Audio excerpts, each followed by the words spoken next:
चाचा हर रात चाची से मसाज करवाकर सोते थे। जब तक चाची मसाज नहीं करती, चाचा को नींद नहीं आती। एक दिन चाची को मायके जाना था। चाची जाने लगी तो मुझे पास बुलाकर बोली, रात को चाचा के पास जाकर मसाज कर देना, वरना सारी रात वो जागते रहेंगे। मैंने कहा ठीक है। जब रात हुई तो मैं सर ढककर चाचा को मसाज करने चली गई। अभी 15 मिनट ही हुए थे कि मेरे होश उड़ गए। चाचा ने मेरे साथ मेरी चाची जब इस घर से जा रही थी तो चाची मुझे बोलकर गई थी कि चाचा का ख्याल रखना। साथ ही मुझे वो एक काम करने के लिए भी कह गई थी। मैंने वही किया था। अचानक से ही कुछ बुरा हो गया। अब मैं परेशान हो गई थी कि चाची जब वापस आएगी तो उनको क्या जवाब दूंगी। वो कहेंगे कि मैं तो तुम्हें चाचा का ख्याल रखने के लिए कहा था और तुमने ये सब कर डाला।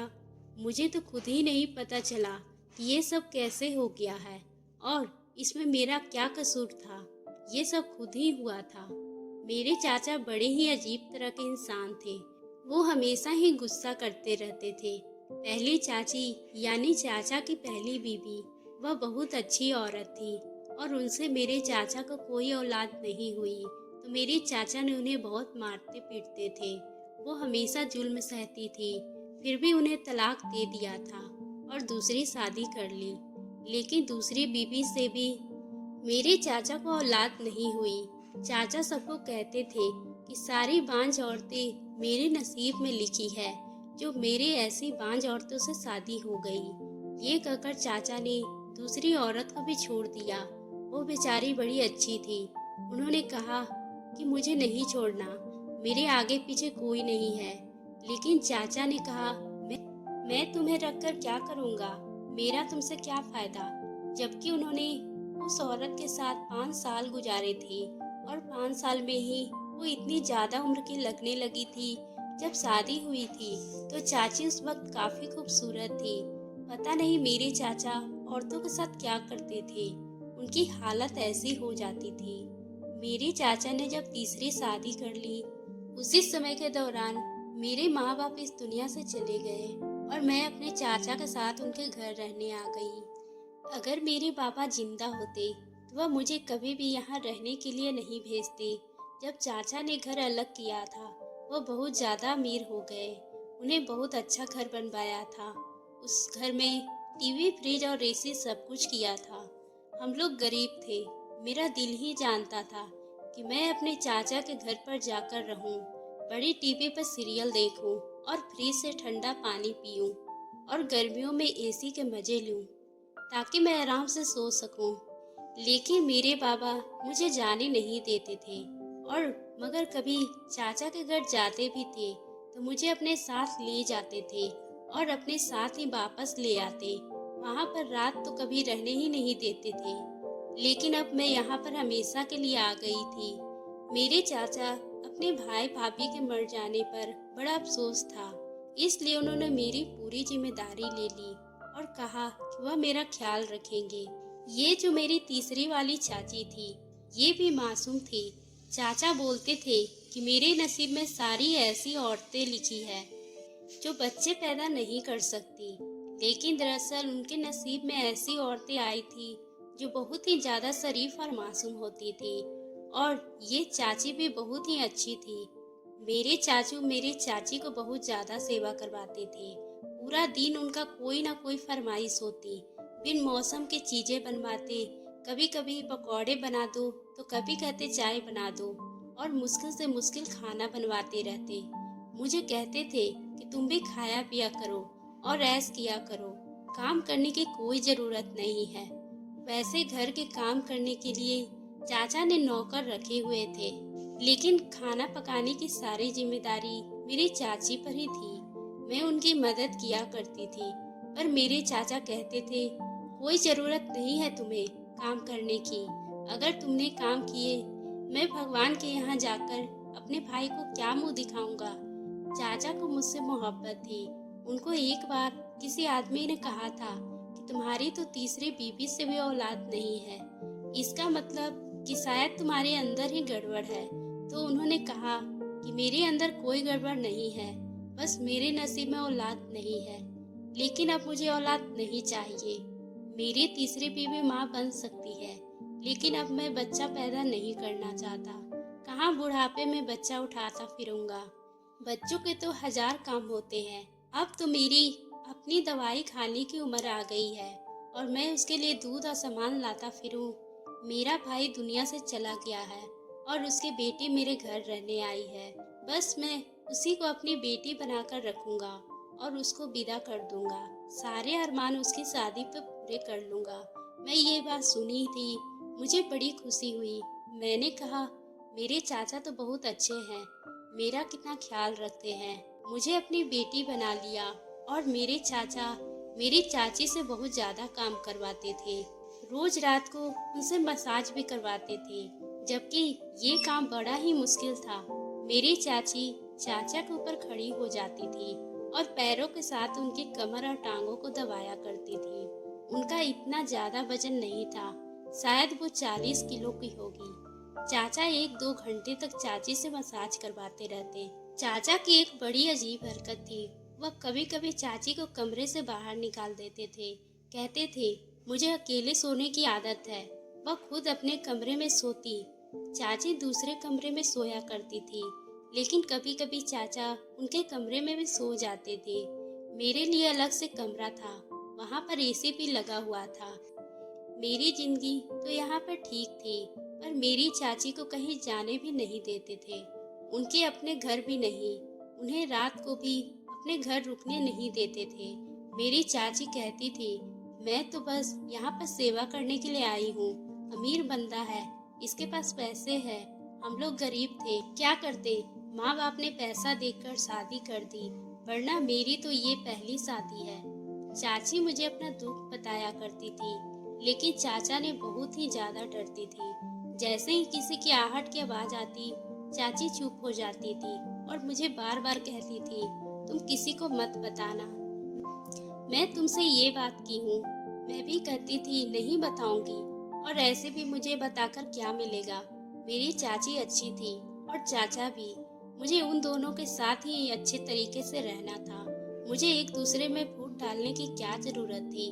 मेरी चाची ने मुझे बताया कि उनका बाबा बहुत ही ज्यादा बीमार है और बिस्तर पे पड़े हैं, तबीयत बहुत ज्यादा खराब है। लेकिन तुम्हारे चाचा जाने नहीं देते हैं, कहते हैं कि घर का काम जरूरी है। टाइम पर खाना नहीं मिलता तो मेरा मूड खराब हो जाता है। चाची रोते हुए मुझसे कहती है, औरत गरीब बंदे से शादी कर लो, जो कम से कम प्यार करने वाला हो और एहसास कराने वाला हो। लेकिन ऐसे आदमी से शादी ना करे जिसके साथ पैसे तो हो, लेकिन उसका अपना एहसास भी ना हो। मैंने कहा, औरतें तो आजकल ऐसा नहीं सोचती है, वो तो बस कहती है कि बंदा अमीर हो, चाहे जैसा भी हो। मेरी चाची ने कहा, काश मुझे पहले पता होता ये सब कुछ होता है, मैं तो तुम्हारे चाचा के साथ कभी शादी नहीं करती। मेरा तो दिल करता है गले में ढोल लूं और सबको बजाकर बताऊं, कोई भी अमीर आदमी से शादी ना करे, और करे तो कम से कम एक ऐसे आदमी से करे जिसके अंदर थोड़ा इंसानियत हो। मेरी चाची उस दिन बड़ी परेशान थी। मैंने कहा, मैं आपकी मदद करती हूँ, मैं चाचा से बात करती हूँ। उन्होंने कहा कि नहीं नहीं, तुम बात नहीं करना, वरना कहेंगे कि मैंने तुम्हें कहा है। लेकिन चाची अंदर ही अंदर बड़ी परेशान थी। एक दिन रोना शुरू हो गई। चाचा ने कहा, क्या बात है, क्यों घर में महनूसियत फैलाई हुई हो। मुझे बिल्कुल अच्छा नहीं लगता कि घर की औरतें घर में बैठकर रोती रहे। जिस घर में औरत इस तरह बैठकर रोती है, उस घर से पैसे रूठ जाते हैं। तुम क्या चाहती हो कि मेरी कमाई खराब हो जाए? जब मेरे पास पैसे नहीं होंगे, सबसे पहले तुम मुझे छोड़कर जाओगी। मेरी चाची ने कहा कि मैं अपने बाबा से मिलना चाहती हूँ। पता नहीं कब फोन आ जाए और पता चले कि बाबा इस दुनिया में नहीं है। आखिर बार मैं उनसे मिल ना पाऊँ। अगर ऐसा हुआ तो मैं जिंदगी भर आपको कभी माफ नहीं करूँगी। मेरे चाचा को रहम आ गया और उन्होंने कहा, ठीक है चली जाओ, लेकिन सिर्फ एक रात के लिए। शाम को जाओगी और अगली सुबह वापस आ जाओगी। मेरी चाची तो इस बात पे खुश हो गई। उन्होंने कहा कि ठीक है। मेरे चाचा ने थोड़े पैसे दिए और कहा, उनके लिए कोई चीज भी ले जाना और मेरी तरफ से भी पूछ लेना। चाची ने कहा कि अगर आप साथ चलते तो मेरे चाचा कहने लगे, मेरी तीसरी शादी है, पहली नहीं जो मैं ससुराल का मुंह देखूं। मुझे कोई ज़रूरत नहीं है, तुम अच्छी औरत हो, मेरा ख्याल रखती हो, लेकिन तुम्हारे बहुत नखरे हैं। अगर ज़्यादा नखरे करने हैं तो वहीं पर बैठ जाना, मैं तुम्हें तलाक के पेपर भिजवा दूंगा। मेरी चाची तो डर गई। मैं चाचा का रवैया देख रही थी, कितना गलत रवैया था। चाचा ये बोलकर अपने कमरे में चले गए तो मैंने अपनी चाची को कहा, आप फिक्र मत कीजिए, सब ठीक हो जाएगा, क्योंकि चाची ने सबके लिए हमेशा अच्छा किया। लेकिन चाचा ने आज उनको ऐसी बात कह दी थी, ऐसा नहीं कहना चाहिए था। उनका क्या कसूर था? वो कहने लगी, दिल तो नहीं कर रहा है, लेकिन एक तरफ पति है और दूसरी तरफ मेरे बाबा जो इस दुनिया से जाने वाले हैं। अगर बाबा से नहीं मिली तो जख्म बन के मेरे दिल से ये बात बैठ जाएगी, मुझे अंदर ही अंदर खा जाएगी। ये कहकर वो रो पड़ी। मैंने कहा, आप अपने बाबा से मिल आइए, मैं यहाँ संभाल लूँगी। ये सुनकर चाची कहने लगी, अगर वहाँ से आने में देर हो गई तो तुम्हारा चाचा मुझे तलाक दे देगा। बस तुम पीछे से सब कुछ संभाल लेना, ऐसा मौका आने नहीं देना कि मेरी याद आए। मैंने कहा, किसी चीज़ का टेंशन मत करो, मैं इनको टाइम पर सारी चीज़ें दे दूँगी। चाची ने मेरे सर पर अपना हाथ रखा और कहा, तुम बहुत अच्छी लड़की हो, मैं भी तुम्हें अपनी बेटी समझती हूँ और हमेशा समझूंगी। तुम मेरे दुख को समझती हो। ये कहते हुए चाची बैग लिया और मायके चली गई। मैं सुबह सुबह उठ गई थी। पहले मैं चाचा को नाश्ता बनाकर दी, उसके बाद खाना बनाया। शाम को चाय के साथ काफ़ी चीज़ें बनाई थी, लेकिन वह बिल्कुल भी खुश नहीं हुए। उन्होंने कुछ नोट ही नहीं किया था, यह भी नहीं कहा कि बहुत अच्छा बनाया है। वैसे तो वह मुझसे बहुत प्यार करते थे, लेकिन इन सब मामलों में उनकी जुबान से एक अल्फाज भी नहीं निकले, क्योंकि शायद उनको औरत की तारीफ करने की आदत ही नहीं थी। तो मेरी चाची भी बहुत अच्छा खाना बनाती थी, लेकिन उन्होंने कभी तारीफ के दो बोल नहीं बोले थे, बल्कि हमेशा ऐसा कहते थे कि इससे भी अच्छा बन जाता है अगर थोड़ी मेहनत कर लो तो। रात हुई तो चाचा ने मुझे आवाज़ दी। मेरी चाची ने मुझसे कहा था कि मसाज के बगैर तुम्हारे चाचा को नींद नहीं आती है, आज रात यह तुम काम कर लेना। मैंने कहा, ठीक है, मैं कर दूंगी। उन्होंने मुझे आवाज़ दी, मैं भी कमरे में चली गई। उन्होंने कहा, मैं मालिश करवाता हूँ तो मुझे नींद आती है। तुम्हारी चाची चली गई है तो ये काम तो उनका था। मैंने कहा, कोई बात नहीं, वह तो सुबह आ जाएगी, मैं कर देती हूँ। उन्होंने कहा, ठीक है, मैं लेट जाता हूँ। मैं चाचा को मसाज करने लगी। मुझे चाची ने कहा था कि वह 2-2 घंटे तक मसाज करवाते हैं, इसलिए मुझे पता था कि मेरी जल्दी छुट्टी होने वाली नहीं है। बस मैं चाचा का मसाज करने लगी, लेकिन अभी 20 ही मिनट गुजरे थे कि चाचा की आवाज़ नहीं आई, जबकि उससे पहले वो किसी चैनल पर खबरें सुन रहे थे, साथ साथ मुझसे बातें भी कर रहे थे। मुझे लगा सो गए हैं। मैंने सोचा कि अगर सो गए हैं तो मैं वापस अपने कमरे में चली जाती हूँ। मैं कमरे में चली गई। मेरी छुट्टी हो गई 20 मिनट में ही। मेरी जान छूट गई। लगता है मैं आज बहुत अच्छे से मसाज किया है, तभी उनकी नींद आ गई। शायद थके हुए थे। मैं कमरे में गई तो चाची के फ़ोन आया। पता चला कि चाची के बाबा का देहांत हो चुका है। चाची ने कहा, तुम अपने चाचा को लेकर जल्दी से वहाँ पहुँच जाओ। ये सुनकर मैं चाचू को जगाने की कोशिश की तो वह उठ नहीं रहे थे। मैंने उनको आवाज़ दी, फिर उनके कंधे पर हाथ लगाया, फिर भी नहीं उठे। तब मैं उनकी तरफ गौर से देखी तो ना जाने मुझे ऐसा क्यों लगा कि जैसे वो दुनिया में नहीं रहे, इस दुनिया से जा चुके हैं। मैं दौड़कर पड़ोस वाली आंटी के घर चली गई। वह बहुत ही अच्छी थी। उनके परिवार से अच्छे ताल्लुक होते थे और उनके छोटे बच्चे थे। वह वहीं पर रहती थी। मैंने उनसे कहा, मेरे चाचा उठ नहीं रहे हैं। उन्होंने भी अपने दिल पर हाथ रख लिया। कहा, सब ठीक तो है घर में? उनका एक कजन आया हुआ था, उनको लेकर वो मेरे घर पर आई। उसने चेक किया तो कहने लगा कि ये अब इस दुनिया में नहीं रहे। ये सुनकर मैं हैरान रह गई थी। मेरे कदमों तले से ज़मीन निकल गई। मुझसे आंटी कहने लगी, तुमने क्या खिलाया था? मैं तो कुछ नहीं खिलाया था। मैंने उनको अच्छे से खाना खिलाया था और मैं उनको मसाज कर रही थी। मुझे लगा कि वो सो गए हैं तो मैं अपने कमरे में चली गई। आंटी ने मेरी चाची को फ़ोन कर दिया और उनके पति के गुजर जाने की बात सुनकर उन पर कयामत टूट पड़ी। इस तरह उनका बाप मर गया और दूसरी तरफ उनका पति। बड़े ही मुश्किल हालात थे चाची पर, बड़ी मुश्किल आन पड़ी थी। सबसे ज़्यादा तरस मुझे चाची पर आ रही थी। जब वो वापस आई तो उनके पति भी इस दुनिया से जा चुके थे। चाचा को हार्ट अटैक आया था और आज इस बात को 1 महीने हो गए थे। चाचा की सारी जायदाद और पैसे वगैरह मेरी चाची के नाम हो गए थे। अब मैं और मेरी चाची इस घर में रहते थे। मेरी चाची ने कभी चाचा का जिक्र नहीं किया था। कभी भी ये नहीं कहती थी कि मुझे उनकी याद आ रही है। याद भी कैसे आएगी उन्हें? उन्होंने बहुत तंग जो किया था। मैं चाचा की एक बहन थी जो अकेली हो गई थी। वह भी हमारे साथ रहती थी। मेरी बुआ और मेरी उम्र बराबर है। मुझे तो एक अच्छी सहेली मिल गई थी।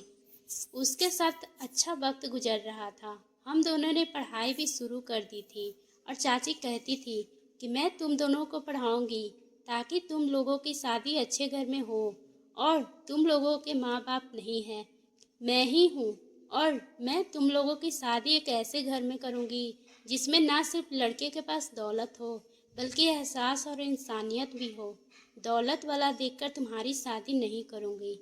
ये जो लोग बेटियों की शादी दौलत को देखकर करते हैं, अपनी बेटियों के साथ बहुत बड़ा जंग करते हैं। मैं तुम लोगों को अपनी बेटी माना है। मैं तुम्हारे साथ ऐसा नहीं करूँगी। अच्छी जगह तुम्हारी शादी करवाऊँगी। चाची बहुत अच्छी है, हमारा बहुत ख्याल रखती है। चाचा के साथ शायद ऐसा ही होना था। उन्होंने इतनी सारी औरतों का दिल दुखाया था क्योंकि मेरी चाची ने मुझे बताया था कि तुम्हारे चाचा कभी बाप नहीं बन सकते थे, लेकिन हमेशा इस बात का इल्ज़ाम औरतों पर लगाया करते थे और उन्हें तलाक देकर उनकी ज़िंदगी बर्बाद कर देते थे। वह अब इस दुनिया से चले गए थे। अभी भी उनके साथ अच्छाई हुआ था। वह नींद में अपनी जान को बैठे थे। नहीं तो ऐसे लोगों का अंजाम अच्छा नहीं होता और दुनिया तमाशा देखती है। तो दोस्तों, आपको ये कहानी कैसी लगी?